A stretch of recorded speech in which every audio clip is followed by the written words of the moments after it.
I'm Austin Mann, travel and nature photographer, and I'm here in the Scottish Highlands with the iPhone 14 Pro camera. Now, this has a lot of new features that I'm really excited to talk about, and we've been doing these iPhone camera reviews for a decade now. Our first review was in 2012 when the panorama mode was added to the iPhone camera, and I kind of was asking the question, what can this thing really do? How can we create something beautiful with this new feature? And that started an annual review where every time Apple releases a new iPhone and packs in a new feature, we go somewhere in the world to test it. So we've been in Iceland and Patagonia and China and all over the world. And today we're in the Scottish Highlands, and it's been a real blast to roam around these mountains, get out on the water, and test a bunch of the new features in this year's iPhone 14 Pro. When Apple was talking about this device at the keynote, I got pretty excited about a few new features. Namely, of course, the 48 megapixel sensor. This is a huge increase compared to what we've had in the past at 12 megapixels. I was also really interested in the low light capability and, of course, action mode. That it was definitely a showstopper. Over the last week, we've been all over the place. We've been on top of mountains in the Isle of Skye. We've been on the water looking for whales and seals, and we've been hiking backcountry trails out here on the beautiful Dunton Culloden estate. All right, let's start by talking about the 48 megapixel sensor. Now, this is what everyone's talking about, and definitely the thing I was most excited to start playing with. And I've found that the files are beautiful, they're awesome, they're full of detail and color, and it's been a lot of fun to get out into this gorgeous Scottish landscape and capture the grandeur in such high detail. And I can't wait to get some of these files back home and send over to my lab at Pro DPI and get some prints to see how they look as large format prints for my home and for the homes of collectors. But it does come with its drawbacks when you're shooting in 48 megapixels. And namely, it's a little bit slow. If you've been watching my reviews and reading them, I'm always talking about burst mode and the importance of capturing the perfect moment. And I'm a big fan of really putting some effort into thinking about how do I get the perfect moment, the little micro expressions in a portrait, or the perfect timing with wildlife or whatever it might be. But all in all, I think that the files are awesome. They're beautiful. They're fun to play with. And I look forward to having this as a boost option for the future of iPhone photography. Every year, there's always a lot of talk about low light capabilities. This phone is going to be better in low light. It's going to be better inside. All of these low light conversations. And, we're never going to have an upgrade as substantial as the iPhone 11 Pro when they released night mode. I just remember looking at my side-by-side shots and just, on the left, I have like a completely dark frame, and on the right, this just beautiful image. And that was a huge step forward that we saw with the software that the iPhone team released that year. Since then, we've seen some iterations and some moderate upgrades in low light, and this year's no exception. The iPhone 13 Pro was awesome in low light. I thought it did a really great job. And the new technology that we have in the iPhone 14 Pro that Apple's been talking about a lot about is this pixel binning technology and these quad pixels and all this kind of fancy talk that I'm, honestly not 100% sure what it all is, but basically they're using the power of the 48 megapixel sensor to make larger effective pixel sizes, which gives us smoother and cleaner low light images. And I did find the images to be cleaner. And something else that I talk about in my review, and I have a couple of side-by-sides, you can see the stars more clearly in a couple of my images, especially the handheld images. As a photographer, I love working at night. I love photographing the night sky. I love photographing urban scenes at night. And so I'm always interested to see how the camera's improved in working in low light conditions. Looks like the fire's died down.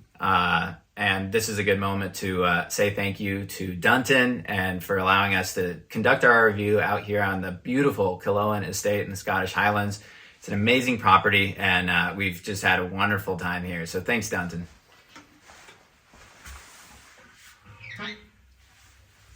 All right, now let's talk about video features and a couple of new things that I think filmmakers will really care about. To start, action mode. Now, this is Apple's new digital image stabilization feature, and it works really well. We have tested it in a lot of different environments, and when it works, it's very smooth. It looks like you would hope, and we've done tracking shots while running over super rocky terrain that are handheld, and it looks like you're on a gimbal. We've tested it in the car while bumping around on a road, and it works really well there. There's a couple of scenarios where it has some challenges, particularly it needs maybe more light than I would have expected. It's not something I thought about when they were talking about action mode, but actually the first time I opened the camera and tried to use action mode, I was in the airport during the daytime, and it said more light required. So that kind of caught me off guard. But once you know that and you realize what kind of scenarios you can use it in, which is pretty much any time of day outdoors, it's got plenty of light. It works quite well. And another trade-off to consider when you're using action mode is that it doesn't shoot at 4K. Instead it shoots at 2.8K. And that's a limitation. It's not a deal breaker, but it is a limitation. And that brings up a good point, which is in talking with Jordan, who's made this film, I've really realized that there's a handful of different features that have been released over the years, especially for filmmakers, that have these trade-offs. We've got ProRes, we've got cinematic mode, we've got action mode, and they all kind of have their own nuances to how they work and what format and frame rate and resolution they can shoot in. And so it does present some challenges when you're trying to think about working with all of them together, because the way you have your project set up and the way that you thought about the frame rate and all these different things, you're kind of locked into one mode or another because they don't play really nicely with each other. And this is something I'd love to see smoothed out a little bit. I think a lot of filmmakers would like to see just a little bit more consistency across all of the modes, and being able to shoot same frame rate, same format, and still get these different effects. So I think that'd be a really nice upgrade, and I'd love to see that in the future. All that said, one of the most exciting features that we saw this year for filmmakers was the addition of the ability to shoot cinematic mode at 24 frames per second in 4K. Previously, we weren't able to do that, and so any filmmaker knows that most cinematic footage is shot at 24 frames, and so the irony was that previously we had to shoot at 30 frames in cinematic mode, and that's just not cinematic. So it's really nice now to have 24 frames per second 4K cinematic footage, and it looks great. We're shooting this in cinematic right now. Apple's keynotes are always full of jaw-dropping new photo and film features, but one thing that they rarely talk about, and that I think that we really need, is improvements in the digital workflow. So I've had pains and problems with getting my files off of the iPhone cameras and onto my MacBook Pro for years. It doesn't work as well as it should. It doesn't work as reliably as my traditional professional cameras, and especially it's a pain when you're under a tight timeline. On day-to-day usage, when I'm out shooting, I use iCloud Sync to sync my photos between my iPhone and my MacBook Pro and my iPad and all my devices. But when it really matters and I want to get my content backed up every day and I want to be reviewing it every night, there's always challenges. And I'm plugging in with my lightning cable, trying to bring it into Photos, and Photos is saying like preparing to import for 30 minutes, and I'm tired. I want to go to bed. I want to import the photos. I want to look at them. I want to review. I want to make a plan for tomorrow, and I can't because I'm waiting for Photos to prepare to import. And I have been on this trip and on past trips, on YouTube videos, watching 8 ways to connect your iPhone to your Photos. And I'm like, why is this happening? This I really don't think it should be this difficult. And finally, this time I found a unique little hack that was like, if you turn on airplane mode, then Photos will get past the preparing to import screen. And sure enough, I turned on airplane mode and boom, all my photos imported that one time. Then I tried it the next day and it didn't work. So all that to say, I think there's a lot of improvement for the digital workflow for both photographers and filmmakers as we think about offloading this content in a consistent digital workflow where the content is easily backed up, easily reviewed, brought into project, into either Photoshop or Lightroom or into Final Cut Pro, and just into whatever digital workflow in a format that it can be edited and shared. And I would love to just see a huge improvement of that in the near future. So lastly, let's talk about another feature that I'm super excited about that is not photo or film related directly, but as a travel photographer, I often find myself in scenarios where I'm out of cell signal. In fact, those are usually the best scenarios to be in if you're a travel photographer. And as a result, I'm always carrying this Garmin InReach Mini.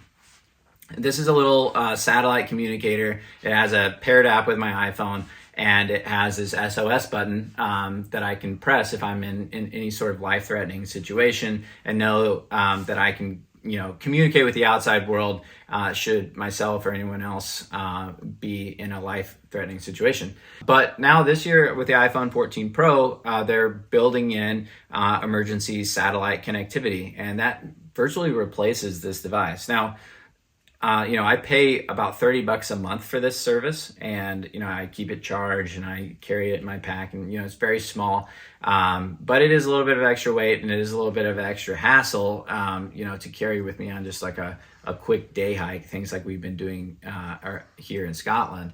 And so for those scenarios, I think I'll be generally replacing the InReach Mini with the built-in satellite on the iPhone.